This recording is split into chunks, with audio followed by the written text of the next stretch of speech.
Hello, आ जाओ फटाफट से।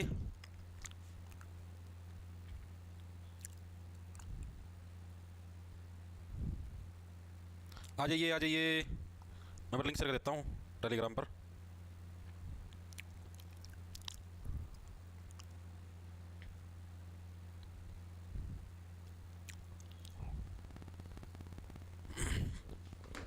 राम राम जी सारे ने, मैं तेरा साथी मोहित पुनिया बताऊं सारे का जॉब स्टार के यूट्यूब चैनल पे भरी दोपहरी में 3:15 के शुभ समय के ऊपर आप सभी का फिर से स्वागत करता हूं। के अंदर आ जाओ फटाफट से।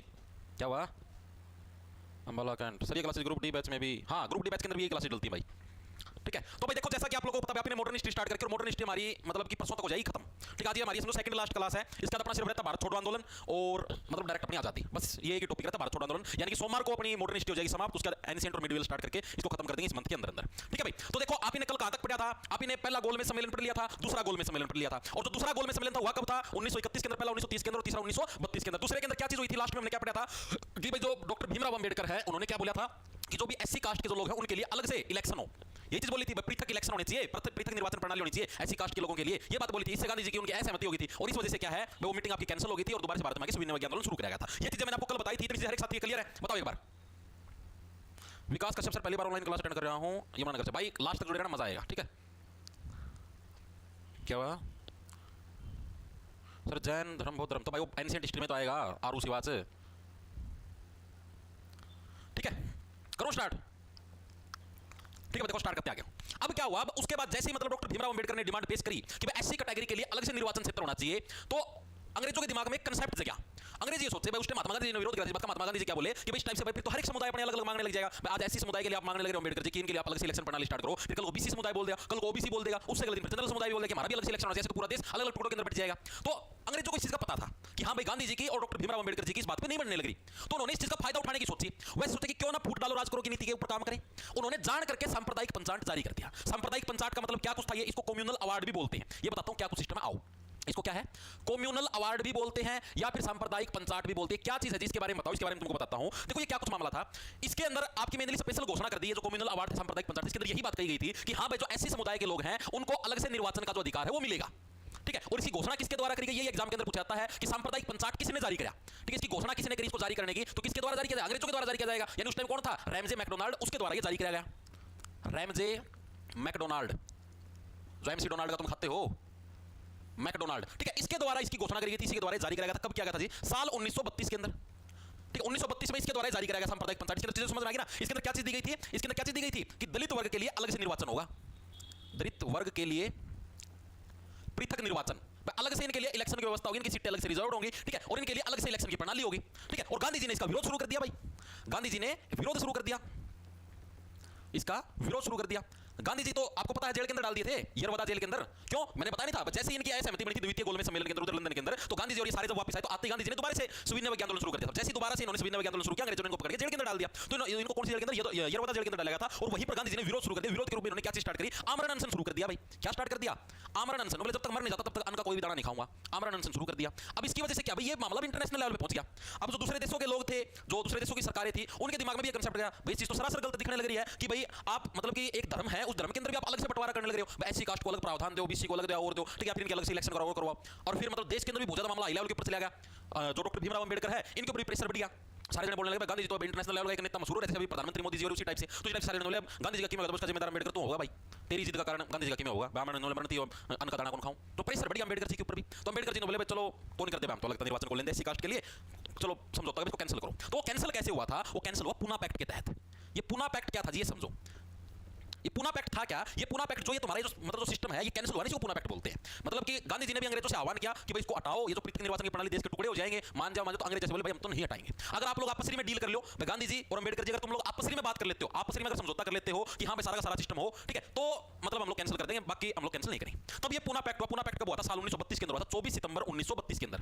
इसके अंदर क्या कुछ मामला था जी पूना पैक्ट के अंदर? पूना पैक्ट के अंदर क्या हुआ आपका? गांधी जी थे यरवदा जेल के अंदर बंद, और वहीं पर फिर अंबेडकर जी पहुंच गए और ऐसे बोले कि ऐसे चलो साइन कर लेते हैं, मतलब पूना समझौता बोल देते हैं। पूना के अंदर थी यरवदा जेल, तो वहां पर अंबेडकर जी बोले चलो साइन कर लेते हैं। गांधी जी ने मैं साइन कर मारता भाई, और किसी मरवा ले, मेरी तरफ था। ठीक है, तब गांधी जी की तरफ से मदन मोहन मालवीय जी ने साइन मारे थे, और इसी को पूना पैक्ट बोलते हैं। और इसी के तहत जो तुम्हारा अलग से ऐसी कैटेगरी को जो इलेक्शन का जो मतलब कि जो पावर दी गई थी ऐसी कैटेगरी के लिए अलग से इलेक्शन होंगे, ठीक है, वो सिस्टम कैंसिल कराया गया। चीजें समझ में आई या नहीं आई? तो लिखेंगे सभी साथी पूना पैक्ट कहां पर हुआ? यरवदा जेल के अंदर। ये यरवदा जेल कहां पर थी? पूना के अंदर थी। यरवदा जेल के अंदर हुआ। ठीक है, इसके ऊपर साइन किस किस के एग्जाम के अंदर बहुत बार पूछा जाता है। तो doctor Bhimrao Ambedkar, B R Ambedkar plus किसके साइन हुए तुम्हारे, मदन मोहन मालवीय। मदन मोहन मालवीय ने किसकी तरफ से साइन किए थे, महात्मा गांधी की तरफ से मदन मोहन मालवीय ने साइन करे थे। इधर लिख लो, इन्होंने किसकी तरफ से, गांधी जी की तरफ से साइन करे थे भाई, गांधी जी की तरफ से इन्होंने साइन किए थे। किन्होंने किए थे, मदन मोहन मालवीय ने गांधी जी की तरफ से साइन किए थे। और ये पूना पैक्ट और ये जो तुम्हारा था एससी कैटेगरी के लिए अलग से जो रिजर्वेशन था इलेक्शन के अंदर, ठीक है, इसको समाप्त किया गया। अब मेरे को इतनी इतनी चीजें हर एक साथी के समझ में आई या नहीं आई। मैंने आपको दो फैक्ट समझाए, एक सांप्रदायिक पंचाट और एक पूना पैक्ट। एग्जाम के अंदर पूछा पूना पैक्ट कब हुआ, साल 1932 के अंदर याद करोगे तो पूना का मतलब पुणी, पुणी यानी कि सीना कहां से आता है, नाक के अंदर से आता है, ठीक है। बत्ती जब भी सीना आता है तो नाक के अंदर कैसे एक बत्ती की तरह बत्ती से चर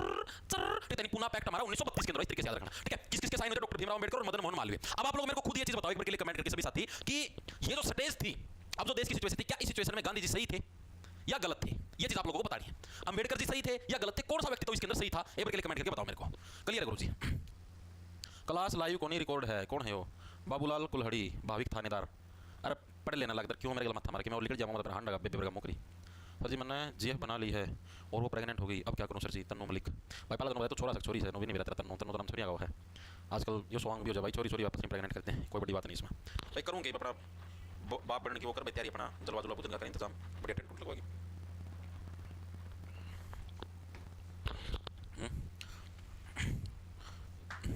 भाई कैचियाँ चलती हैं आजकल, क्या करें, समाज बदल गया है, समाज बदल गया है। दोनों के दोनों गलत थे, एक उनका बहुत रॉन्ग।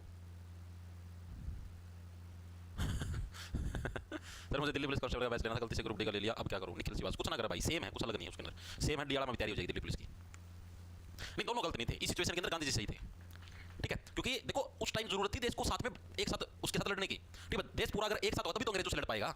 अब आज एससी कैटेगरी के हमको अलग से इलेक्शन की मतलब हमारे अलग से इलेक्शन होने चाहिए, कल को जनरल कास्ट बोल देगी, अगले दिन बीसी कास्ट बोल देगी, अगले दिन कोई और कास्ट बन जाएगी वो बोल देगी, तो इस हिसाब से तो सारा देश बट जाएगा। हिंदू धर्म है वो खुद अलग अलग हिस्सों के अंदर बट जाएगा, मुस्लिम समुदाय तो था हिंदुओं से अलग, हिंदू भी खुद अंदर ही अंदर सारा टूट जाएगा।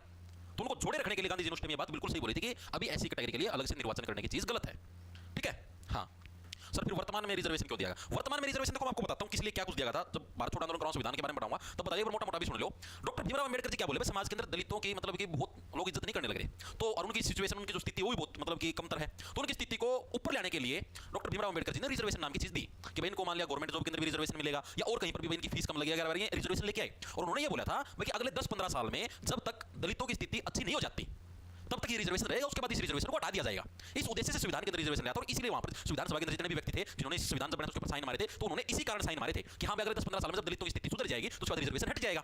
लेकिन जो सरकारें हैं जो अब आगे आती है जितने भी नेता हैं इन्होंने तो अपना वोट बैंक समेटना था। अब ये सोचे रिजर्वेशन हटा दें तो क्या पता दलित समुदाय के लोग वो इनको वोट ही ना दे, तो इनको अपना वोट बैंक समेटना, तो इन्होंने किसी ने रिजर्वेशन हटाने की सोची नहीं। अब हालांकि चीजें बदलनी भी चाहिए। देखो मैं अपना पर्सनल ओपिनियन बताने लग रहा हूं। अब जैसे मान लिया आप जो रिजर्वेशन जाति के आधार पर दे रखा है, मेरे हिसाब से वो इनकम के हिसाब से होना चाहिए, आर्थिक आधार पर होना चाहिए, ठीक है। जैसे मान लिया भाई जो किसी भी कास्ट का हो, जो जनरल का हो, एससी का हो, बीसी का हो, बीसी का हो, अगर भाई उसकी इनकम मान लिया साल में 1 लाख रुपए से कम या 1.5 लाख रुपए से कम है तो उसको रिजर्वेशन दो, उसको फीस के अंदर छूट दो कि हां भाई तेरी फीस के अंदर छूट मिलेगी, ठीक है। उसको आप लोग फ्री में अनाज दो या जो भी आप देना चाहते हैं सरकार जो बेनिफिट देना उसको दो। मेरे हिसाब से अपना पर्सनल ओपिनियन देने लग रहा हूं कास्ट की बजाय, क्योंकि कास्ट के तहत रिजर्वेशन देते जातिवाद फैलता है। अब आप खुद बताओ एससी समुदाय के लोगों को, बीसी समुदाय के लोगों को, ओबीसी को जो रिजर्वेशन मिलता है, अब आप खुद बताओ उसके अंदर से भी बहुत सारे ऐसे लोग हैं उसी समुदाय के अंदर से जो काफी ऊंचे पदों पे आ चुके हैं, मतलब उनकी स्थिति समाज के अंदर बहुत अच्छी बन चुकी है। जो जनरल समुदाय उससे भी अच्छी बन चुकी है कुछ लोगों की तो स्थिति, मानते हो इस बात को। और जनरल के अंदर भी कुछ ऐसे तबके हैं जिनको रिजर्वेशन नहीं मिलने लग रहा और उनकी स्थिति बहुत डाउन जा चुकी है। तो मेरे हिसाब से ऐसा करना चाहिए भाई सबको, जैसे मतलब इसमें किसी को कोई जातिवाद फैलेगा ही नहीं भाई। जो गरीब परिवार है ऑटोमेटिक उसको हेल्प मिल जाएगी, जिसकी इनकम मान लिया 1.5 लाख कर दो 2 लाख जो भी लिमिट सेट करने कर लो, इसकी साल की इनकम इससे कम वालों को सभी को दे दो भाई रिजर्वेशन। बाकी जो कोई कास्ट कुछ वाला सिस्टम खत्म करो, ठीक है। अब चलते हैं आगे। अब क्या हुआ, अब आता है हमारा थर्ड गोल में सम्मेलन। 2 गोल में सम्मेलन हमारे हो गए, ठीक है। अब यानी सीधी बात यहां पर क्या पृथक जो निर्वाचन की मांग थी वो समाप्त हो गई, अलग से जो इलेक्शन होना चाहिए ऐसी कैटेगरी के लोगों के लिए वो मांग इसकी खत्म हो गई है, ठीक है। अब आता है हमारा अगला सिस्टम। अब क्या आता है, अब आता है हमारा थर्ड गोल में सम्मेलन। तीसरे गोल में सम्मेलन के अंदर कुछ खास नहीं हुआ, ठीक है। ना कांग्रेस ने भाग लिया ना किसी और ने भाग लिया, मतलब जो और लोग थे उन्होंने तो भाग लिया था। इसके बारे में सिर्फ इतना याद रखना साल 1932 के अंदर हुआ था और इसके बारे में कुछ याद रखने की जरूरत नहीं है। अब जो कुछ मेन पॉइंट याद रखने वो याद रखने हैं भाई, जिसने तीनों गोल में सम्मेलन में भाग लिए थे वो कौन कौन व्यक्तित्व थे।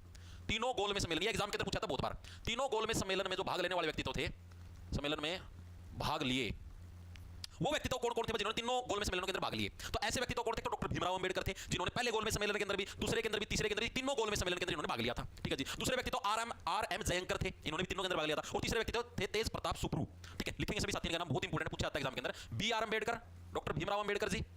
दूसरा हमारे पास है कौन सा, आर एम, ठीक है। और तीसरे हमारे सुप्रू साहब, ठीक है। आप इनको नॉर्मल रूप से भी याद रख सकते हैं, पूरा नाम याद रखो, पूरा नाम याद रखो। आर एम जयंकर हो जाएगा, ऐसे याद रख लो ना। आर एम से बढ़िया राम, राम की जय, राम आर एम जयंकर, इस तरीके से याद रख लो, ठीक है। सुप्रू साहब का नाम डायरेक्ट याद रख लो यार, या फिर पूरा नाम लिखना ले लो, तेज प्रताप सुप्रू, तेज प्रताप सुप्रू। इसको कैसे रखोगे? तेज, जो व्यक्ति तेज होता है क्या बहुत ही सुपर पावर वाला होता है, ठीक है। तो ये तीन व्यक्ति तो ऐसे थे जिन्होंने तीनों गोलमेज सम्मेलन के अंदर भाग लिया। अगर आपसे पूछे कांग्रेस ने कौन से सम्मेलन के अंदर भाग लिया था, तो कांग्रेस ने एकमात्र सेकंड गोलमेज सम्मेलन के अंदर भाग लिया था, और महात्मा गांधी ने भी एकमात्र दूसरे गोलमेज सम्मेलन के अंदर भाग लिया था। महात्मा गांधी पूछ ले या कांग्रेस पूछ ले, तो इन दोनों ने किसके अंदर? ओनली तुम्हारे सेकंड गोलमेज सम्मेलन में भाग लिया था, ओनली सेकंड में, जो कि कब हुआ था? साल 1931 में। तो ये चीज अब आप लोगों को याद रखनी है। चीजें क्लियर हुई या नहीं? सभी साथियों को एक बार के लिए बताओ। थर्ड गोलमेज सम्मेलन के अंदर सिर्फ याद रखना 1932 और कुछ याद रखने की जरूरत नहीं है। आपको लगता है तीनों गोलमेज में किसने? B R Ambedkar, R M Jayakar और तेज प्रताप सुप्रू, और कांग्रेस या महात्मा गांधी ने ओनली तुम्हारे सेकंड गोलमेज सम्मेलन के अंदर भाग लिया था, जो कि साल 1931 के अंदर हुआ था। इसके अलावा इन्होंने किसी भी गोलमेज सम्मेलन के अंदर भाग नहीं लिया था। चीजें समझ में आई या नहीं आई? दिमाग के अंदर घुसी या नहीं घुसी? तो जब ये तुम्हारा तीसरा गोलमेज सम्मेलन समाप्त हुआ, इसके बाद एक जारी हुआ श्वेत पत्र।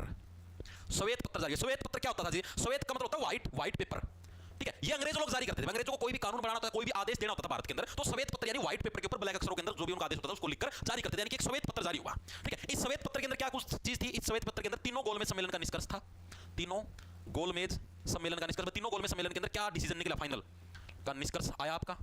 फाइनल क्या डिसीजन है? तीनों गोलमेज सम्मेलन के अंदर मीटिंग में बताओ, अंग्रेज हमको आजाद करो या नहीं करो, फाइनल क्या डिसीजन है, ठीक है। दूसरी चीज, भावी संविधान का प्रारूप। भविष्य में जो संविधान बनेगा उसका एक प्रारूप भी आया। प्रारूप किस टाइप का जी? प्रारूप ये आया साल 1935 के अंदर भारत सरकार अधिनियम आया, ठीक है। भारतीय संविधान का प्रारूप इसके अंदर क्या आया? साल 1935 के अंदर भारत सरकार अधिनियम आया। ये क्या था जी? ये आपको बताता हूं। मैंने जैसे आपको बताया था अधिनियम, याद करो मैंने आप लोगों को एक चीज बताई थी। क्या चीज बताई थी जी? साल 1909 के अंदर क्या आए थे? मार्लियामेंटो सुधार आए थे। 1919 के अंदर क्या आए थे? मोंटेग्यू चेम्सफोर्ड सुधार आए थे। ये क्या चीज थी? ये मेनली कानूनी तो था, एक संविधान ही तो था। तो उसी टाइप से साल 1935 के अंदर भारत सरकार अधिनियम आया। ये भी क्या था? ये भी एक कानून की किताब थी, यानी जैसे जो कानून, जो संविधान हमने बना रखा था, उसी टाइप से अंग्रेजों ने भी अपने लिए एक कानून बनाया था कि भैया ये नियम होंगे, ये चीजें होंगी, इस टाइप से इलेक्शन होंगे, इस टाइप से ये चीजें होंगी। तो ये 1935 के अंदर भारत सरकार अधिनियम आया था। तो ये क्या था? ये मेनली भारतीय संविधान का प्रारूप था, जो अपना वर्तमान में जो भारत का संविधान उसके अंदर भी जो ये समझ लो 50% जो कानून है या फिर 60% मान के चलो, सारे 1935 के भारत सरकार अधिनियम से लिए गए हैं। चीजें आई समझ में? दिमाग के अंदर घुसी? बहुत अच्छे, बहुत अच्छे, ठीक है। ओके, इतनी चीजें बताओ, समझ में आई या नहीं आई? भाई फालतू की बात ना करा करो यार कमेंट में प्लीज, इट्स सिंपल रिक्वेस्ट यार। तुम फोकस करो ना पढ़ाई को, फ्री में इतनी बढ़िया चीजें मिलने लग रही। सर आप राजनीति में चले जाओ, रिजर्वेशन हटा देना, मैं हमेशा आपको वोट दूंगा। विश्व राजपूत भाई, राजनीति में जाना इतनी आसान चीज नहीं है। राजनीति में जाना इतनी आसान चीज होती है तो आज हर कोई व्यक्ति सांसद या विधायक के लिए इलेक्शन लड़ता है, बहुत ज्यादा पैसा लगता है भाई। ये तो पॉलिटिकल जो पार्टी है ना, जो जैसे बीजेपी या कांग्रेस है, अरबपति हैं पार्टियां, क्योंकि इन्होंने सारे कानून अपने हिसाब से बना रखे हैं। अब इनका जो पार्टी फंड होता है, पार्टी फंड यानी जिसके पार्टी का जो खाता होता है उसके ऊपर कोई टैक्स नहीं है। पार्टी फंड के ऊपर आपका कोई टैक्स नहीं होता भाई। आप जैसे मान लिया मैं इनकम टैक्स भरता हूं और मेरे को मान लो अपने टैक्स के ऊपर बचत चाहिए, सेविंग चाहिए, मेरे को टैक्स ना भरना पड़े, तो मैं ऐसे भी कर सकता हूं। मैं बीजेपी पार्टी, कांग्रेस पार्टी को पार्टी फंड के अंदर पैसे डोनेट कर दूंगा, ठीक है। मेरे मतलब कोई टैक्स नहीं लगेगा, टैक्स माफ है ना, इनको टैक्स देना पड़ता, ठीक है। तो इनके पास भाई अरबों में पैसा है। कल को मैं इलेक्शन में उठता भी हूं, इनके मान लो अपोजिशन में उठूं, बीजेपी या कांग्रेस के दोनों के अपोजिशन में उठता हूं, तो इनके पास इतना बल्क में पैसा है, सोशल मीडिया, टीवी, अखबार, सब इनके भाई सब कुछ खरीद सकते हैं। ये मेरी इतनी नेगेटिव इमेज भी बना सकते हैं, क्या पता आप लोग मेरे को देशद्रोही समझने लग जाओ, ठीक है। तो मतलब कि भाई इतना बल्क में पैसा है इनके पास, अकेला आदमी विचारों की वजह से इलेक्शन के अंदर नहीं आ सकता भाई, और ना जीत सकता। उसके लिए पैसा भी चाहिए, बल्क में बहुत ज्यादा अमाउंट में पैसा चाहिए, करोड़ों में, अरबों में, ठीक है। स्पेशल आप ये सोचा सोशल मीडिया की पीआर टीम, आप खुद बताओ यार। चलो मैं तो कुछ भी नहीं यार, राहुल गांधी को आप देखो, राहुल गांधी तो मतलब इनके बराबर का ही लगभग है, इतना ही पार्टी फंड के अंदर पैसा कांग्रेस के पास आता है, और बीजेपी के पास तो करोड़ों में, अरबों में आता है पैसा। अब बीजेपी ने बताओ कैसी इमेज बना रखी है उसकी, राहुल गांधी जी की आपने देखी होगी, पप्पू पप्पू पप्पू, और हालांकि वो डायलॉग बोला था मोदी जी के ऊपर, और उनकी आईटी सेल ने स्पेशल उसकी इमेज ऐसी बना दी कि भाई वो जो राहुल गांधी है, राहुल गांधी को लोग पप्पू लगे, कहने और क्या था राहुल गांधी ने मोदी जी को कि आप पप्पू हुए, पप्पू वाली हरकत है कि आप बोलने लगे कि एक तरफ से आलू डालो, दूसरी तरफ सोना, पूरी वीडियो सुनना कभी हो, लेकिन एडिट करके इस हिसाब से डाली गई, उसी को पप्पू सिद्ध कर दिया। यानी इतना बल्क में पैसा भाई कि आप किसी की भी इमेज को यहाँ से वहाँ पहुँचा सकते हो। तो आप अकेले यार, आप कुछ सोचो, उनके पास तो राजनीतिक बैकग्राउंड भी, ये सारी चीजें हैं, वही व्यक्ति वहाँ पर नहीं टिक पाए, तो हम तो कुछ भी नहीं यार, ना हमारे पास इतना पैसा भाई, अरबों के अंदर पैसा हो, हम राजनीति के अंदर जाए, ना हमारे पास कोई राजनीतिक बैकग्राउंड, तो हम कहाँ से आ गए भाई? कुछ सोच के देखो। आजकल तो आपने देखिए ईवीएम के अंदर कभी वोट चोरी हो गई, ईवीएम है कोई, क्या पता कि क्यों भाई। तो भाई इसके अंदर जाना मतलब बहुत ही, इन्होंने एक ऐसा जाल बिछा दिया है कि बहुत मुश्किल उसको भेद के ऊपर जाना। अपनी जैसी सोच के सारे लोग जब ऊपर जाएंगे ना, तब जाके बात बनेगी।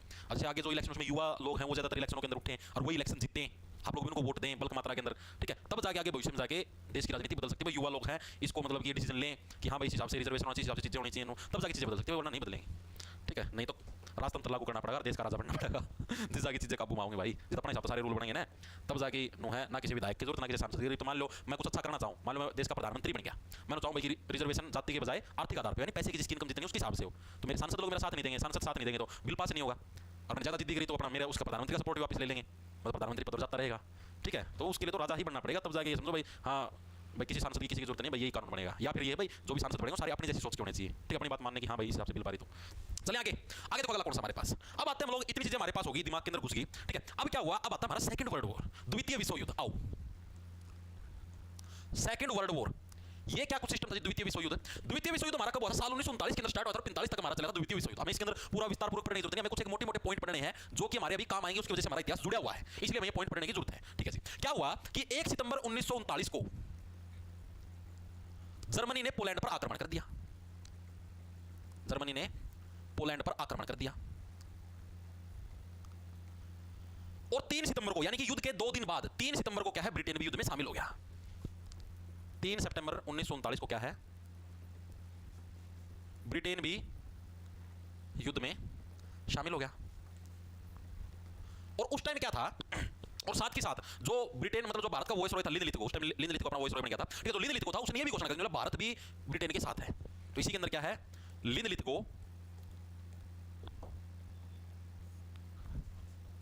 वॉइस रॉय ने घोषणा की भारत भी ब्रिटेन के साथ है, ठीक है। तो ये घोषणा हुई। अब इसके अंदर ट्विस्ट क्या है भाई, किस वजह से ये सारी चीजें बदली, आपको समझाता हूं। देखो, अब ये सेकंड वर्ल्ड वॉर हुआ स्टार्ट। अब जर्मनी था, जर्मनी के साथ तुम्हारा जापान भी था, ठीक है। और भी इनके साथ 3-4 देश और थे, ये सारे देश अलग थे। पोलैंड के साथ तुम्हारा ब्रिटेन जुड़ गया, इसके साथ तुम्हारा अमेरिका भी था। तो ये सारे देश एक तरफ थे, ये यूरोपियन कंट्रीज थी। तो इनका वर्सेस में मतलब युद्ध होने लग रहा था। अब जो जर्मनी था, अब क्या था भाई, इस युद्ध के अंदर जो भी जीत गया ना, वो एक तरीके से सुपर पावर बन जाएगा। सुपर पावर मतलब उससे ऊपर कोई भी देश नहीं होगा, एक तरीके से ये सिस्टम बन जाएगा। अब जो ब्रिटेन था, ब्रिटेन का ये था कि अगर मैं इस युद्ध के अंदर कूदता हूं और मैं अगर जीत गया, यानी कि इस तरफ वाली कंट्रीज अगर जीत गई, तो हम सुपर पावर घोषित हो जाएंगे। क्योंकि हमने और भी देशों के, क्योंकि जो ब्रिटेन था, ब्रिटेन और भी बहुत सारे देशों के ऊपर कब्जा करा था अंग्रेजों ने, सिर्फ भारत पर नहीं, और भी बहुत सारे देशों के ऊपर कब्जा रखा था। तो इन्होंने सोचा इस तरीके से हम लोग सुपर पावर अपने आप को घोषित कर लेंगे। तो इन्होंने क्या करा, अमेरिका था, ये जो और भी जो मतलब थे, इनके साथ मिल गए और युद्ध लड़ा। तो इनको देखा कि भाई ये तो कमजोर पड़ना, क्योंकि जापान के पास उस टाइम बहुत ज्यादा टेक्नोलॉजी थी। जापान ने अमेरिका की भी कॉपी खोद दी थी। अमेरिका के 2-3 जो एयर बेस थे, यानी जहां से इनके लड़ाकू विमान उड़ने लग रहे थे, वो भी सारे उड़ा दिए इसने, जापान ने। इंडोनेशिया, जो थाईलैंड, पोलैंड, जितने भी देश थे, सारे मुद्दे मार दिए जापान ने, एक लाना सारे ऊपर कब्जा कर लिया था। ब्रिटेन की पार्ट किया आत्मा, भैया के सोता उड़ा रहे यार, जापान ने जितने भी जान लगे। तब ब्रिटेन ने घोषणा करी थी कि जो मतलब वॉइस रॉय था भारत का, लिंदलिथ को, उसने घोषणा करी कि भारत भी ब्रिटेन के साथ है। और अपने ने मना कर दिया, अपने ने बोले हम तो कोरिया साथ देवा। और उस टाइम सुभाष चंद्र जो बोस जी थे, मतलब कि वो क्या बोले कि हमें एक ऐसा आंदोलन करना चाहिए कि जिससे अंग्रेज भाग जाएं। क्यों करना चाहिए, क्योंकि अब अंग्रेज हैं गन पॉइंट के ऊपर आ रहे हैं। गन पॉइंट के ऊपर कैसे, एक तो युद्ध के अंदर चले गए, धक्का था ना, अपना सहमति मांगी, अपने लोग जान खातिर तैयार भी होने युद्ध में, पहला पॉइंट ये। दूसरी चीज, ये पक्का आ रहे हैं ब्रिटेन वाले, क्योंकि जापान बहुत स्ट्रांग है और जर्मनी भी पोलैंड के लग रहा है, ठीक है। क्योंकि इसके अंदर दिखने लग रहा है जर्मनी जीतने लग रहा है, जैसे भी रूस यूक्रेन का चलने लगा, तो सभी को पता है रूस जीतने लग रहा है, रूस बड़ा, दूसरी टाइप से जर्मनी पोलैंड में जर्मनी जीतने लग रहा था। तो दूसरा पॉइंट ये था। तीसरा पॉइंट ये था कि ब्रिटेन उस युद्ध के अंदर बिजी है, उसकी जमक्कड़ लगना हो रही है। अब और साथ में अगर आप भी भारत देश के अंदर यहीं से अगर आप आंदोलन स्टार्ट कर दें, तो ब्रिटेन दोनों तरफ से मतलब आप ब्रिटेन को ऐसे झुका लेंगे, ठीक है। उधर तो ये जर्मनी और जापान वाले रगड़ेंगे ब्रिटेन ना, और भी भारत वाले आप ही रगड़ाएंगे ब्रिटेन ना, मतलब दोनों तरीके से भी ब्रिटेन को झुका लेंगे। अब बढ़िया मौका है आजादी पाने का, ये सजेशन किया सुभाष चंद्र बोस ने, एक तगड़ा आंदोलन होना चाहिए। महात्मा गांधी जी ने बोले नहीं, मैं अहिंसा के पक्ष में हूं, ऐसी चीज मैं नहीं बर्दाश्त कर सकता, हमें आंदोलन नहीं बल्कि युद्ध का समर्थन करना चाहिए। सुभाष चंद्र बोस जी बोले युद्ध का समर्थन, अरे प्रभु कौन सी दुनिया के अंदर जीने लग रहे हो, इन अंग्रेजों ने अपना इतना शोषण करा, तुम इनका युद्ध के समर्थन में करवाना चाहते हो। तो महात्मा गांधी जी ने बोले नहीं, यही मानवता का धर्म है, हमें ऐसा ही करना चाहिए, हमें वो क्या नाम है, हिंसा का प्रयोग करके जबरन अपने देश को स्वतंत्र नहीं करवाना चाहिए, हमें सिर्फ हाथ जोड़े ऐसे खड़े रहना चाहिए। जब तक अंग्रेज अपने आप से आजादी नहीं देंगे तब तक हम लोग कुछ नहीं करेंगे, अंग्रेज थप्पड़ मारेंगे तो हम दूसरा गला लगा के आगे कर देंगे, लेकिन हम ऐसे नहीं करेंगे, हमें ऐसी दगाबाजी गद्दारी नहीं करनी चाहिए। सुभाष चंद्र बोला अरे जा, मैं मेरी नई पार्टी बना रहा, तेरी कांग्रेस साथ रहता नो आजादी के यार, मतलब पड़े पड़े तो शेर मुंह बाइक हिड़ा अपने भीतर जाएगा, कुछ तो प्रयास करेगा शेर भी। अरे यार बालक रोवा ना तो उसकी मां भी उसने दूध कौन पिलावा है, तो घर बैठे बैठे आजादी मिल जाएगी, थोड़ी नहीं मिलेगी, कुछ बाहर निकलो तभी तो मिलेगी। तो सुभाष चंद्र बोस इस केस में नाराज हो गए गांधी जी से, और उन्होंने मतलब कांग्रेस से अलग होकर उन्होंने अपनी अलग पार्टी बना ली थी, फॉरवर्ड ब्लॉक, आप सभी को पता है, उसके बारे में आगे पढ़ेंगे, ठीक है। तो ये चीज थी नाराजगी का। और उस टाइम मुस्लिम लीग ने मतलब कि गजब का मौका ढूंढा। मुस्लिम लीग क्या बोली, तो बोले कि मुस्लिम लीग ने सोचा कांग्रेस है वो ब्रिटेन का साथ नहीं देने लग रही युद्ध के अंदर, और ऐसे केस में अगर हम दे देते हैं तो ब्रिटेन हमारे भी गन पॉइंट के ऊपर आ जाएगा और हम ब्रिटेन से भविष्य में अपनी मांगे बनवा लेंगे। तो मुस्लिम लीग क्या बोली, वॉइस रॉय लिंदलिथ को कि भाई हम लोग आपका साथ दे देंगे, कांग्रेस तो नहीं देने लग रही, हम लोग आपका साथ दे देंगे, लेकिन बदले में अगर आप भविष्य में कोई भी कानून बनाओगे तो आपको मुस्लिम लीग की सहमति जरूर लेनी पड़ेगी। तो अंग्रेज बोले ठीक है भाई, कोई दिक्कत नहीं, चलने दो मामला, ठीक है। ये बात महात्मा गांधी के पास भी पहुंच गई, पर महात्मा गांधी ने बोला तो करना पड़ेगा, सत्याग्रह करना पड़ेगा, ठीक है। तब गांधी जी ने सत्याग्रह शुरू किया था। अब मेरे को ये बताओ, ये जो केस हुआ था अभी बताया मैंने आपको, गांधी जी सुभाष चंद्र बोस, इस केस के अंदर आप किसके विचारों से सहमत हो, एक बार कमेंट करके बताओ, ठीक है। एक बार लिखेंगे आप सभी साथी। सुभाष चंद्र बोस ने क्या है, सुभाष चंद्र बोस क्या बोले कि एक आंदोलन होना चाहिए, आंदोलन होना चाहिए गजब का, ठीक है। गांधी जी क्या बोले, गांधी जी बोले कि आंदोलन नहीं, हमें बल्कि ब्रिटेन का समर्थन करना चाहिए युद्ध के अंदर, आंदोलन नहीं, युद्ध में समर्थन देना चाहिए अपने को, महात्मा गांधी जी की ये शब्दावली थी। तो इससे क्या हुए, सुभाष चंद्र बोस नाराज हो गए और इन्होंने कांग्रेस छोड़ दी। सुभाष चंद्र बोस ने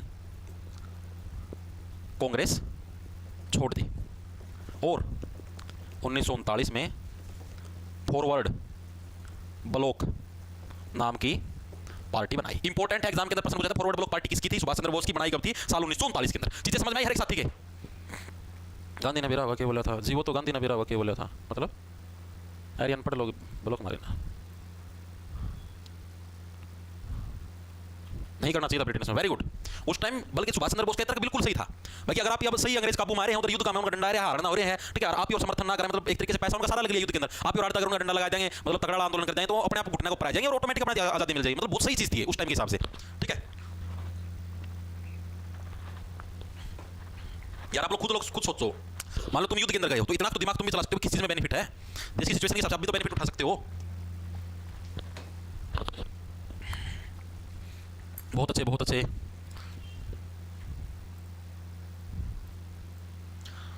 ठीक है, अब क्या हुआ, यानी कि गांधी जी ने दबाव में क्या है सत्याग्रह स्टार्ट कर दिया। ठीक है, तो चलो मैं स्टार्ट कर देता हूं, ठीक है, बाकी मेरी इच्छा तो नहीं थी, फिर भी तुम्हारे दबाव के अंदर स्टार्ट कर देता हूं। तो गांधी जी ने सत्याग्रह शुरू कर दिया, व्यक्तिगत सत्याग्रह बोलेंगे इसको, सत्याग्रह नहीं व्यक्तिगत सत्याग्रह। व्यक्तिगत का मतलब भाई हर एक व्यक्ति अपना व्यक्तिगत तरीके से आंदोलन कर लो, मतलब मैं स्पेशल लीडरशिप नहीं करूंगा, पूरे देश का एक सामूहिक आंदोलन नहीं होगा, व्यक्तिगत रूप से होगा। जैसे मान लिया मैं हूं, मैं अपना हिसार जिला के अंदर आंदोलन शुरू करता हूं, आप जहां पर, तो आप अपने जिले के अंदर से, आप अपने मतलब कि राज्य के अंदर से वहां से आंदोलन, मतलब व्यक्तिगत रूप से कर लो, मैं पूरे देश के आंदोलन की लीडरशिप नहीं करूंगा। गांधी जी ने बात बोल दी, यानी कि क्या है, गांधी जी ने सत्याग्रह यानी कि व्यक्तिगत सत्याग्रह शुरू कर दिया भाई। और इन्होंने दो डिमांड मेनली पेश करी। क्या क्या डिमांड? पहली डिमांड तो ये थी भाई हमको कंप्लीट एक मतलब कि अलग से सरकार का मतलब गठन हो, हमारे लिए अंतरिम सरकार का गठन हो, ठीक है। यानी इन्होंने क्या डिमांड रखी, इनकी डिमांड्स क्या क्या थी सत्याग्रह के दौरान, और इन्होंने अंग्रेजों से डिमांड रखी। पहली डिमांड तो भाई अंतरिम सरकार का गठन हो। अंतरिम सरकार का मतलब भाई एक सरकार बना दो अंग्रेजों तामे, ठीक है, अंतरिम सरकार का गठन हो, आप लोग ही एक सरकार बना दो, ठीक है, और हम अपना कानून बना लेंगे, वो तो सरकार हो गया ऑटोमेटिक अपना कानून बना लेंगे, हमारे चले जाओ खाए जाओ हमारे बस नो बोले अपने, मतलब गांधी जी ने ये एक डिमांड रखी।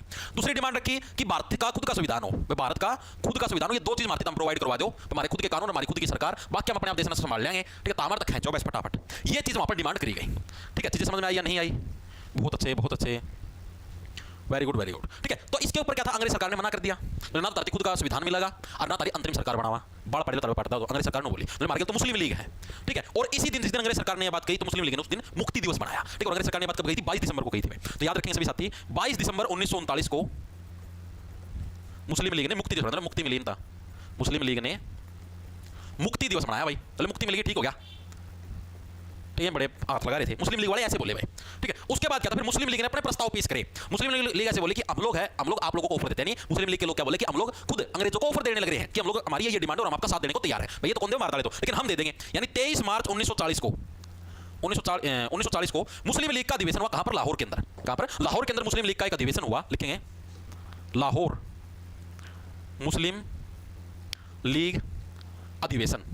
और इस अधिवेशन के अंदर ना कुछ खास चीजें पेश हुई। क्या? जो पहली बार जो तुम्हारी पाकिस्तान की जो डिमांड करी गई ना कि अब पाकिस्तान नाम से एक अलग देश होना चाहिए, वो इसी के अंदर करी गई थी। 1940 के मुस्लिम लाहौर का अंदर जो मुस्लिम लीग का अधिवेशन हुआ था, इसी के अंदर ये डिमांड पेश करी गई थी। यानी इसके अंदर क्या हुआ, जिन्ना जो था, मोहम्मद अली जिन्ना जो कि इनका लीडर था, जिन्ना ने दो राष्ट्र की डिमांड करी, दो अलग अलग राष्ट्र होने चाहिए, एक भारत बना दो, इंडिया बना दो, और एक पाकिस्तान बना दो, ठीक है। भारत के अंदर सारे हिंदू रह जाएंगे, पाकिस्तान के अंदर सारे मुस्लिम समुदाय के लोग रह जाएंगे। इस तरीके से इन्होंने किया, दो राष्ट्र सिद्धांत इन्होंने कराया भाई, जिन्ना के द्वारा ये डिमांड पेश करी गई, इस तरीके से दो राष्ट्र होने चाहिए। और जो पाकिस्तान नाम है ये किसने दिया भाई, पाकिस्तान नाम से कोई देश होना चाहिए, ठीक है। पाकिस्तान नाम ही किसने दिया था, ये उस टाइम ब्रिटेन के अंदर एक व्यक्ति पढ़ने लग रहा था, रहमत अली, उसके द्वारा 1933 के अंदर ये नाम रखा गया था। 1933 में रहमत अली द्वारा यह नाम दिया गया, ठीक है। उसने नाम दिया था, पाकिस्तान नाम का कोई देश है। और पहली बार भारत के अंदर इस नाम की चर्चा किसने करी थी, तो करी थी सैयद अहमद खान ने। यानी जो पाकिस्तान जो वर्ल्ड की चर्चा है, वर्ल्ड की चर्चा सबसे पहले भारत में करी थी, फर्स्ट बार भारत में किसने करी थी, जो यो वर्ड है ना पाकिस्तान जो शब्द है दिया किसने था, रहमत अली ने। और इस वर्ड की चर्चा भारत के अंदर किसने करी थी, सैयद अहमद खान ने। सैयद अहमद खान ने इस वर्ड की सबसे पहली बार चर्चा करी थी। अब एक बार के लिए बताओ, इतना कंसेप्ट हर एक साथी के समझ में आया नहीं आया, बताओ फटाफट से। हाँ सैयद, बहुत अच्छे बहुत अच्छे। हाँ अहमद अली बोलो, कुछ बोलो, सैयद अहमद अली बोलो। नाम इसी ने दिया था भाई, रहमत अली के द्वारा नाम दिया गया था, सैयद अहमद खान इसने पहली बार इसका प्रयोग किया था, ठीक है। ऑल क्लियर सर जी, बहुत अच्छे, ओल्डन ओल्डन, शाबाश शाबाश शाबाश, ठीक है। तो ये सारी चीजें देखी ना, तो उसके बाद कांग्रेस की भी आंख खुली, मतलब मुस्लिम लीग तो नो सारी बात लग रही है करण, अभी ना भी कुछ ना कुछ डिमांड करनी पड़ेगी, तो बात कौन मैंने। फिर कांग्रेस का भी एक अधिवेशन हुआ मार्च 1940 के अंदर, रामगढ़ अधिवेशन, ठीक है। उसके अंदर कांग्रेस के अंदर भी यही सहमति बनी कि इस टाइप से भी डिमांड पेश कर दिया कि भाई ये चीजें होनी चाहिए भाई, ऐसे ऐसे भाई हमको भी भाई या तो हमारी सरकार बना दो और हम आपका साथ दे देंगे भाई। कांग्रेस का मुस्लिम लीग ने सपोर्ट कर दिया। ये कल को सारी बात फिर ये अंग्रेज मुस्लिम लीग की मानेंगे, तो अपना भी कंडीशन रख दो भाई, हम आपका साथ दे देंगे अंग्रेजों, लेकिन ये दो तीन हमारी कंडीशन है, हमारा खुद का संविधान बना दो, हमारी अंतरिम सरकार बना दो, ये चीजें कर दो, उसका मतलब की चीजें हो जाएंगी डन। फिर जो ये बातें पहुंचा दी ऊपर, ठीक है, अंग्रेजी सरकार के पास पहुंच गई। फिर जो अंग्रेजों का जो वॉइस रॉय था जिसका नाम था लिंद लिथगो, वो लेके आया अगस्त प्रस्ताव, ठीक है। फिर क्या है तुम्हारा अगस्त प्रस्ताव आया भाई, अगस्त प्रस्ताव। अगस्त प्रस्ताव किसके द्वारा पेश किया गया, कब आया, तो साल 1940 के अंदर, अगस्त 1940 के अंदर, आपका अगस्त 1940 के अंदर क्या है आपका पेश किया गया क्या, अगस्त प्रस्ताव। एग्जैक्ट डेट भी पूछ लेता है एग्जामिनर, तो याद रखना 8 अगस्त। 8 अगस्त कैसे, अगस्त कौन सा महीना, तो 8वां महीना ही तो होता है अगस्त, ठीक है। 9वां महीना तो सितंबर होता है, जो कि सिर्फ महिलाओं को। क्या हुआ, कोई बात चलने लग रही थी क्या? हाँ, 8 अगस्त क्या है? 8 अगस्त 1940 को क्या है? अगस्त प्रस्ताव तुम्हारा आया था, ठीक है जी। ये किसके द्वारा पेश किया गया? लिन लिथगो के द्वारा पेश किया गया। लिन लिथगो द्वारा पेश, क्योंकि मैंने आपको बताया कि 1940 के अंदर लिन लिथगो भारत का वाइसरॉय बन गया था, तो इसके द्वारा ये प्रस्ताव पेश किया गया। इस प्रस्ताव के अंदर क्या बात बोली गई? इसके अंदर बोली गई कि युद्ध के बाद भारत को डोमिनियन स्टेट बना देंगे। डोमिनियन स्टेट का मतलब भाई कि हाँ, भारत के अंदर मतलब जो भारतीय लोग हैं उनको सीट ज्यादा दे देंगे, उनकी सरकार में ब्रिटेन वाले थोड़ी सी सीट में काम चला लेंगे, ठीक है। दूसरी चीज, वाइसरॉय की जो कार्यकारिणी परिषद है जिसके अंदर वाइसरॉय काम करेगा, उसके अंदर भी भारतीयों को शामिल कर लिया जाएगा। युद्ध के बाद भारतीयों की खुद की संविधान सभा आ जाएगी, अल्पसंख्यकों के अधिकार अलग से सुरक्षित रखे जाएंगे। तो ये 4-5 पॉइंट उसके अंदर पेश किए गए। क्या क्या पॉइंट पेश किए गए? तो पहला पॉइंट तो क्या था कि भारत को डोमिनियन स्टेट का दर्जा मिलेगा। डोमिनियन का मतलब तुम्हारी प्रधानता होगी, अंग्रेजों की प्रधानता नहीं होगी, ठीक है। भारत को डोमिनियन स्टेट का दर्जा, यानी कि अब भारत ब्रिटिश शासन के अधीन नहीं रहेगा, अपना खुद कर सकते, लेकिन जो अंग्रेज लोग वो भी सरकार के अंदर काम करेंगे, यानी डोमिनियन स्टेट का दर्जा मिलेगा, ठीक है जी। दूसरा इन्होंने क्या बोला? डोमिनियन स्टेट का दर्जा देंगे। दूसरा, ये युद्ध के बाद की बात है, भारत की खुद की एक संविधान सभा बना देंगे, खुद की एक संविधान सभा बना देंगे। ये चीजें अंग्रेजों ने पेश करी थी भारतीयों को कि आप लोग हमारा साथ दो, हमारा डंडा है, हमारा लग रहे, हाँ ठीक है, प्लीज हमारा साथ दो। तीसरा, जो वाइसरॉय की जो कार्यकारिणी परिषद होगी, वाइसरॉय की कार्यकारिणी परिषद में भारतीयों को शामिल करो, भारतीयों को शामिल करेंगे, ये बात अंग्रेजों ने बोली थी, ठीक है जी। चौथा पॉइंट, अल्पसंख्यक जो समुदाय के लोग, अल्पसंख्यक का मतलब यानी जिनकी संख्या समाज के अंदर कम है, समुदाय के हितों की रक्षा करेंगे। मतलब फिर तो प्रमाण लगे पढ़ने, समुदायों की हितों की रक्षा करेंगे, रक्षा करेंगे। ये डिमांड इन्होंने दी, मतलब ये अंग्रेजी सरकार के द्वारा भारतीय लोगों को डिमांड दी गई, भैया ये मांग हम आप लोगों की पूरी कर देंगे। तो अब आप लोगों को पता, आप लोग खुद बताओ मेरे को कि भारतीयों ने ये चीज क्यों रिजेक्ट करी होगी? इसके अंदर कौन सा ऐसा पॉइंट है जिसको देखकर भारतीयों ने मतलब ये डिमांड जो अगस्त प्रस्ताव इसको रिजेक्ट कर दिया? बताना एक बार देख के, बताना एक बार देख के, तो कौन सी ऐसी डिमांड है जिसको देखकर भारतीयों ने इस प्रस्ताव को रिजेक्ट कर दिया? बताओ एक बार के लिए, बताओ।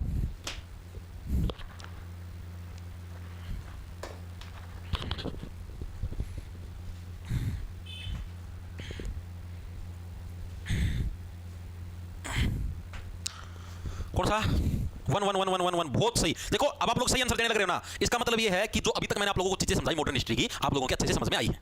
जितने भी साथियों ने आंसर दिया पहले 1 इसका मतलब क्या है? आप लोग सही समझ पाने लग रहे हो जो मैं चीजें समझाने लग रहा हूं, और आप लोगों को मजा भी आने लग रहा है, और आप लोग मतलब मॉडर्न हिस्ट्री के अंदर सही खिलाड़ी बन जाओगे, बढ़िया, मतलब अच्छे से आपकी मॉडर्न हिस्ट्री समझ में आने लग रही है। यानी बिल्कुल सही आप लोगों ने आंसर दिया, भारत को डोमिनियन स्टेट का दर्जा। मैंने आप लोगों को पहले बताया था, भारतीयों की एक डिमांड थी, हम लोगों को डोमिनियन स्टेट नहीं चाहिए, हम लोगों को पूर्ण स्वराज चाहिए, यानी कि कंप्लीटली हमारा शासन हो, हमको ये हिस्सेदारी वाला शासन नहीं चाहिए। तो ये पॉइंट जहां पर दिखता था भारतीय लोग सीधा काटा मार देख सकते थे, यानी कांग्रेस को प्रस्ताव भेजा, कांग्रेस ने सीधा काटा मारा कि नहीं भाई हमको चाहिए पूर्ण स्वराज, ये आदि हिस्सेदारी वाली सरकार नहीं चाहिए, ठीक है। तो क्या लिखेंगे कि कांग्रेस ने इसे रिजेक्ट कर दिया, कांग्रेस ने इसे रिजेक्ट कर दिया भाई।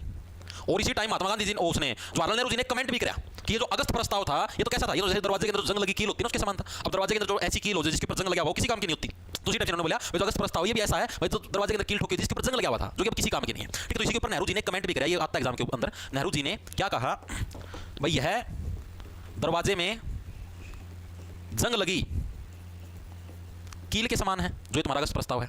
अब आप लोग मेरे को एक और चीज बताओ भाई, आप लोग देखो मैं अपनी मेंटेलिटी बता सकता हूं भाई, आप लोगों का हो सकता है आप लोगों का सोचने का नजरिया अलग हो, मेरा सोचने का नजरिया अलग हो। अब आप लोग मेरे को खुद बताओ कि क्या गांधी जी ने भारत को आजादी दिलवाई? जो भी सिचुएशन है, जो मॉडर्न हिस्ट्री के अंदर आप जिस सिचुएशन के अंदर पहुंच चुके हैं, आपने देखा भारत ये क्या नाम है, ऐसा योग आंदोलन देखा, सविनय वैज्ञानिक आंदोलन देखा, और भी हमने बहुत सारी चीजें देखी, और अब ये जो आपका सेकंड वर्ल्ड वॉर चलने लग रहा था, द्वितीय विश्व युद्ध चलने लग रहा था, ये सिचुएशन में आप लोग देखने लग रहे हो। अब आप लोग खुद मेरे को प्रैक्टिकल होकर सोच के बताओ कि क्या इस सिचुएशन के हिसाब से जो अभी तक आपने आज इस क्लास के अंदर पढ़ी है, इस सिचुएशन के हिसाब से आपको लगने लग रहा है कि क्या गांधी जी ने अपने देश को आजादी दिलवाई? एक बार के लिए सोच के बताओ।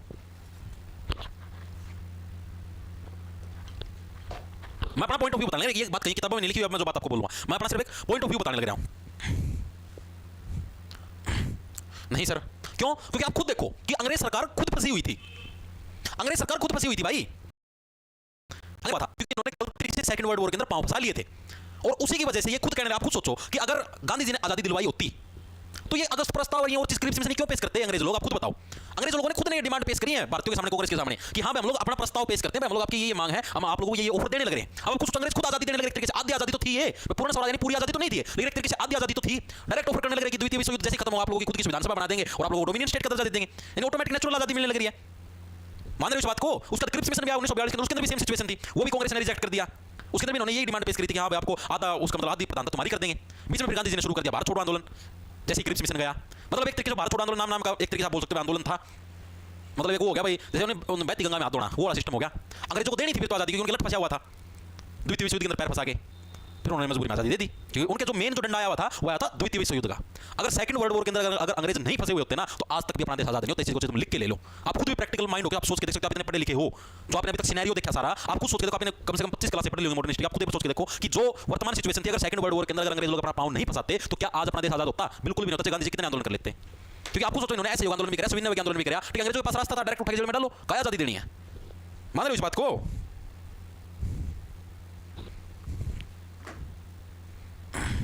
ये मैं अपना वो बताने लग रहा हूं भाई, ओपिनियन, ये किसी बुक के अंदर नहीं है। हाँ बिल्कुल, ये बात तो बिल्कुल कनिष्ठ दया की ये बात बिल्कुल सही। गांधी जी की जगह कोई और व्यक्ति होता उस टाइम इंडिया के अंदर, तो वो लीडर बन जाता।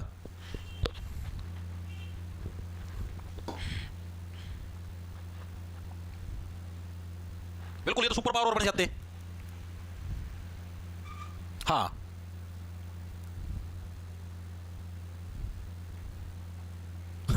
बिल्कुल, तनसु का कथन बिल्कुल सही है। फिर तो आजादी में जर्मनी और इसका जापान का योगदान, बिल्कुल सही कह सकते हो आप इस बात को, ठीक है। आजादी के अंदर जर्मनी और जापान का योगदान भाई, क्योंकि अगर ये सेकंड वर्ल्ड वॉर शुरू नहीं करते और अंग्रेज उसके अंदर अगर पाँव नहीं फंसाते तो आजादी नहीं मिलती। अंग्रेज का चाव चढ़ रहा था कि हम तो मतलब कि सुपर पावर बनना है, विश्व की सबसे बड़ा मतलब पावरफुल देश बनना है, इस चक्कर में इसका पाँव फंसा दिए और वो हारने वाली कंडीशन पाए गए। जिस दिन बैक फुट पाए, जिस दिन ना भारतीय आघात पसारे हैं, नहीं कौन पसारते भाई।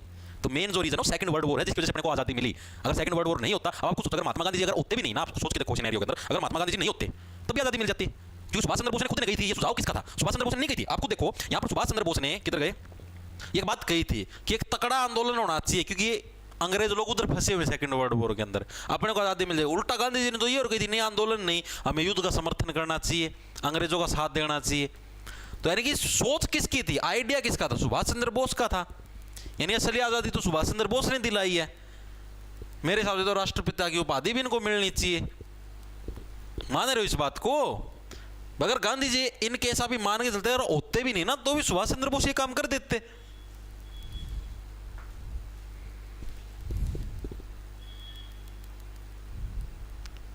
सर अब तुम्हारे कहने से कुछ नहीं बदल, अरे फिर मैं थोड़ी ना कहने लग रहा अब कुछ बदलेगा।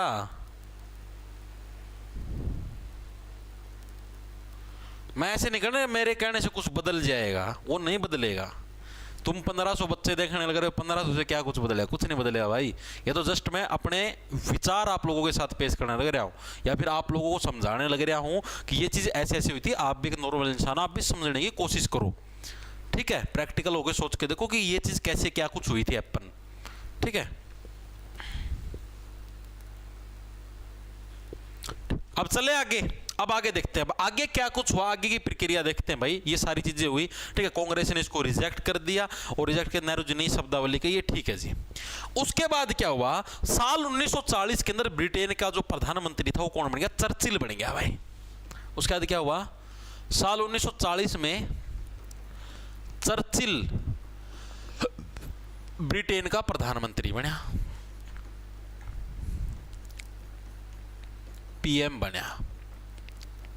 और चर्चिल की एक विचारधारा थी, चर्चिल के दिमाग में कंसेप्ट चलता था, बोला ये था साम्राज्यवाद का कट्टर समर्थक। साम्राज्यवाद का मतलब समझते हो? साम्राज्यवाद का मतलब है अपनी सीमाएं बढ़ाना। साम्राज्यवाद का समर्थक था। साम्राज्यवाद का मतलब समझाऊं, इसका मतलब ये भाई अपनी सीमाएं बढ़ाना। जैसे मान लिया भाई अपना भारत देश है, पाकिस्तान के ऊपर कब्जा कर ले, बांग्लादेश के ऊपर कब्जा कर ले, ठीक है, इसके ऊपर नेपाल के ऊपर कब्जा कर ले, श्रीलंका पे कब्जा कर ले, इसको साम्राज्यवाद बोलेंगे, अपना साम्राज्य बढ़ाना। तो ये जो था चर्चिल, जो ब्रिटेन का प्रधानमंत्री बना था, ये था साम्राज्यवाद का समर्थक। और जब सेकंड वर्ल्ड वॉर चलने लग रहा था, तब अमेरिका की भी कड़ लगी हुई थी धरती में। जापान ने उनके भी 3-4 जो एयरफोर्स के जो स्टेशन थे वो उड़ा दिए थे। तब अमेरिका ने ये चीज बोली थी, जब सेकंड वर्ल्ड वॉर चलने लग रहा था, कि भाई अब की बार तो ये वर्ल्ड वॉर चल पड़ा, अब जैसे ये वर्ल्ड वॉर समाप्त होगा तो एक रूल बना देंगे कि जो भी देश साम्राज्यवाद की तरफ कदम बढ़ाएगा, सारे के सारे देश उसके खिलाफ युद्ध लड़ेंगे। कैसे जी? जैसे मान लिया वो पहले क्या होता था भाई, सारे देशों ने सोचा कर इसके ऊपर कब्जा कर लिया, इसके ऊपर कब्जा कर लिया, तो अमेरिका ने और सभी देशों ने मिलकर एक रूल के ऊपर सहमति जताई कि जो भी साम्राज्यवाद करने की सोचेगा, साम्राज्यवाद का मतलब अपना साम्राज्य, अपना जो देश है उसकी बाउंड्रीज बढ़ाने की सोचेगा, वैसे ये सोचने लग जाए कि भारत अमेरिका इसके ऊपर पाकिस्तान पे कब्जा कर ले, अफगानिस्तान पे कब्जा कर ले, इस टाइप की अगर हरकतें कोई भी देश करता है तो उसके खिलाफ सारे देश एक साथ इकट्ठे होकर युद्ध लड़ेंगे और उस देश को हरा देंगे, ताकि वो आगे से इस टाइप की कोई भी प्रक्रिया के अंदर मतलब सम्मिलित ना हो, तो ये डिसीजन हुआ। तो इसके ऊपर चर्चिल ने बोला कि ठीक है हम इस बात से सहमत हैं, लेकिन एक कंडीशन होगी, भारत इसके अंदर सम्मिलित नहीं होगा। चर्चिल ना तो बेरा लगे अपनी बात करने लग रहा है, साम्राज्यवाद की बात होगी तो चर्चिल तो समझ गया ना भाई मेरी बात होने लग रही है, ब्रिटेन की बात होने लग रही है। तो चर्चिल क्या बोला, भाई हम आपकी इस बात से सहमत हैं, भाई साम्राज्यवाद अब जो भी कोई देश करेगा तो उसके खिलाफ एक्शन लिया जाएगा, सारे के सारे धरती के सारे देश मिलकर उसको हराने का काम करेंगे, लेकिन भारत को छोड़कर। जो भारत है, भारत के ऊपर ये रूल लागू नहीं होगा, ठीक है, क्योंकि भारत के ऊपर हमने कब्जा कर रखा है। भारत हम दबागी माल दबागी मजदूरी कर रहा, ठीक है, तो उस देश की छोड़ेगी, बाकी सारे के ऊपर ये रूल लागू होगा। तो अमेरिका ने बोला चलो ठीक है भाई कोई दिक्कत नहीं, चलने दो। अब आप खुद बताओ, चर्चिल तो ऐसा प्रधानमंत्री आ गया था जो कि ये और चाहने लगा था कि अब तो स्वतंत्रता बिल्कुल ही नहीं दूंगा। अगला खुद कहने लग रहा है साम्राज्यवाद का समर्थक हो, मतलब कि साम्राज्यवाद का विरोध करेंगे लेकिन भारत को छोड़कर। ये तो ऐसा आ गया था भाई जो आज़ादी देगा ही नहीं। वो तो बाद में जो क्विंटन आ गया था लास्ट में पीएम बनाया था, उसने बड़े ही अड़का उसका स्वभाव का, तो उसने वो कराया, ठीक है। हाँ बहुत अच्छे बहुत अच्छे सर। इतनी कितनी देर और रहेगी क्लास? क्लास बस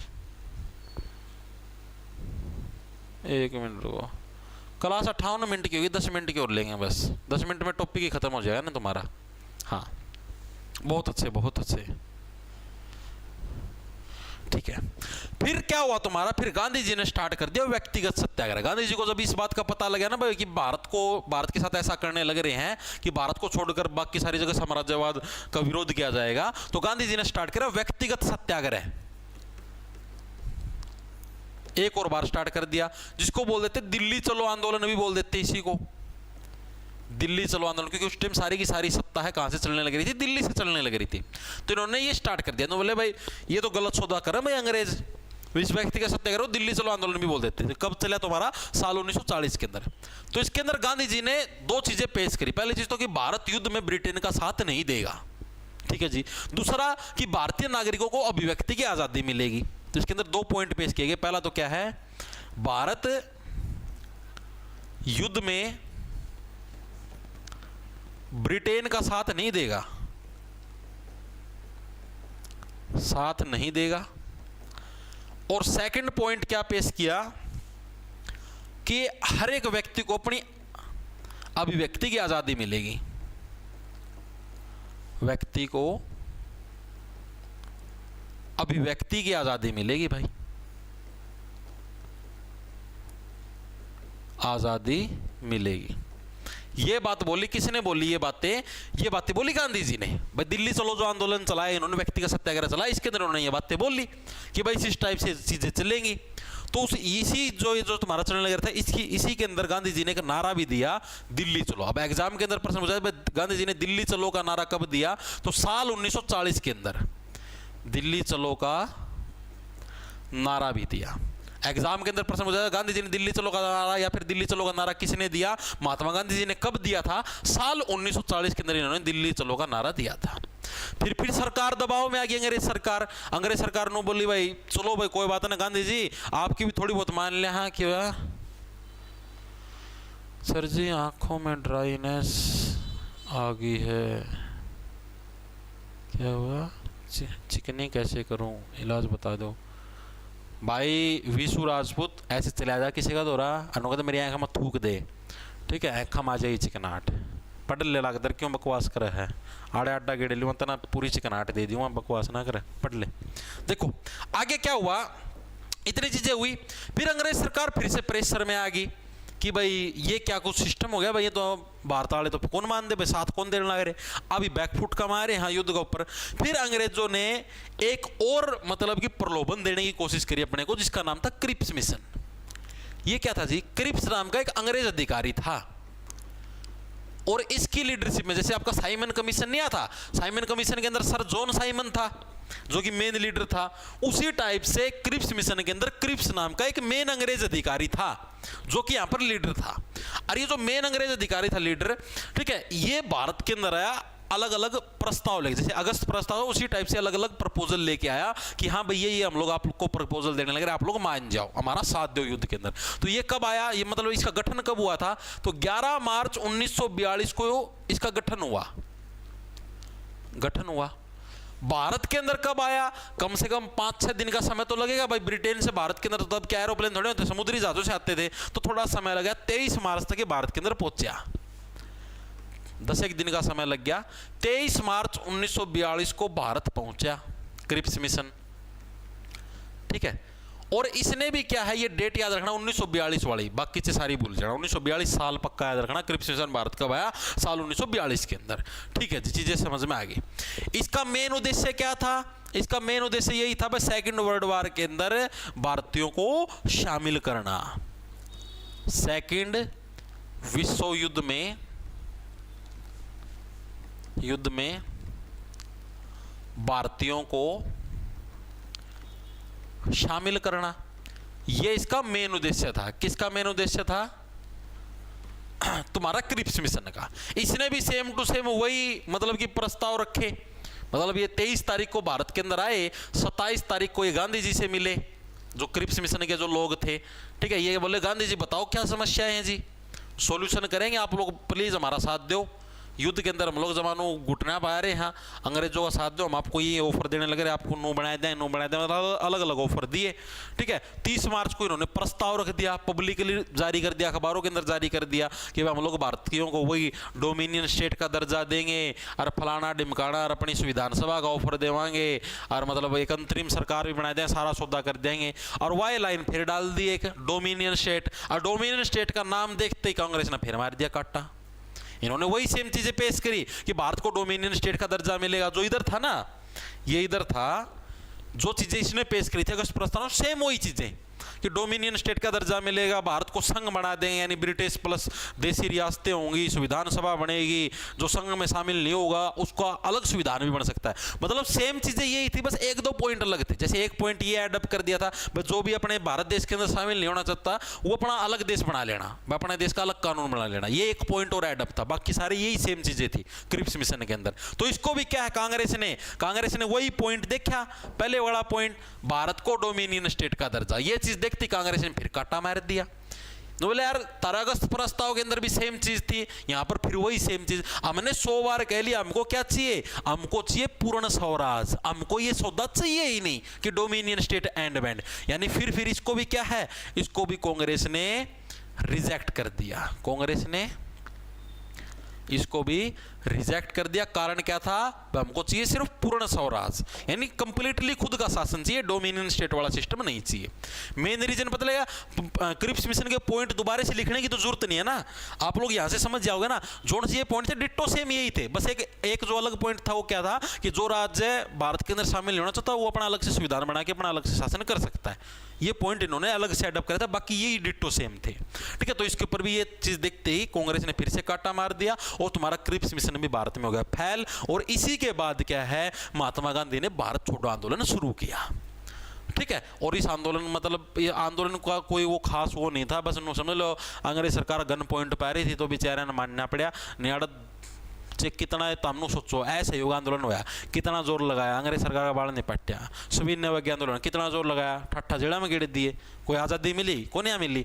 ये तो द्वितीय विश्व युद्ध था जिसकी वजह से आज़ादी मिल गई भाई, नहीं आज़ादी को नहीं मिलती, चाहे कोई कितना आंदोलन कर लेंदा, चाहे कोई कितना कि कर ले आंदोलन, तो कि को नहीं आकर भाई, आज लग कदे कि होया कुछ नहीं होया। किसान आंदोलन होया था भारत के अंदर ही होता किसान आंदोलन, साल आपको पता भी है कोरोना के टाइम पर हुआ था शायद किसान आंदोलन, 3 कृषि कानून आए थे, किसानों ने कितना आंदोलन 2 महीना 3 महीने जुड़े बैठे रहे, होया कुछ को नहीं होया, कुछ को नहीं आया। वो आखिरी में कितनी वो भगदड़ सी भी माची, और कितना वो लाल किला वो झंडा टांग दिया था, के कर दिया था, वो बहुत कितने कांड हुए, कितने लोग मरे, जिद भी कुछ को नहीं, जितना आंदोलन कमजोर और पड़ गया, ठीक है। नरे पुलिस के डंडे लाए और सौदा होया, और आखिरी मजा है कि नाम है ये जो इलेक्शन आया, यूपी का इलेक्शन आया, जिस सरकार ने लगा भाई ये सारे के सारे किसान विरोध में हैं और भाई वोट को नहीं मिला है, जिस जाके वो वापस लिया था, मानो यह बात है। यानी आंदोलन तो कुछ को नहीं आकर भाई, इसे कितना हंगा लगा लो आंदोलन था कि मैं आकर गए। और छोड़ो दाम इधर लद्दाख का मैं देख लो, ये लद्दाख थी उस स्टेट का वो मांगा थे दर्जा, लद्दाख थी राज्य का दर्जा दे दो। लद्दाख का वो बैठा था, वो सोनम नाम का वो व्यक्ति 15-20 दिन आमरण अनशन में बैठा था, कोई सुनवाई को नहीं हुई। कितने अखबार टीवी में भी कितने को नहीं आमरण अनशन में बैठा है। वो जिस दिन बीजेपी के दफ्तर के ऊपर आंदोलनकारियों ने अटैक करे, वह गूगल लगा के गाड़ी फूक दी और सोचा जिस जाके अखबार में आया नहीं, अखबार में भी को नहीं आया, कितने मीडिया में को नहीं आया, करी जाओ आंदोलन, कौन पूछा है। ठीक है, तो भाई आज के लिए बस इतना ही।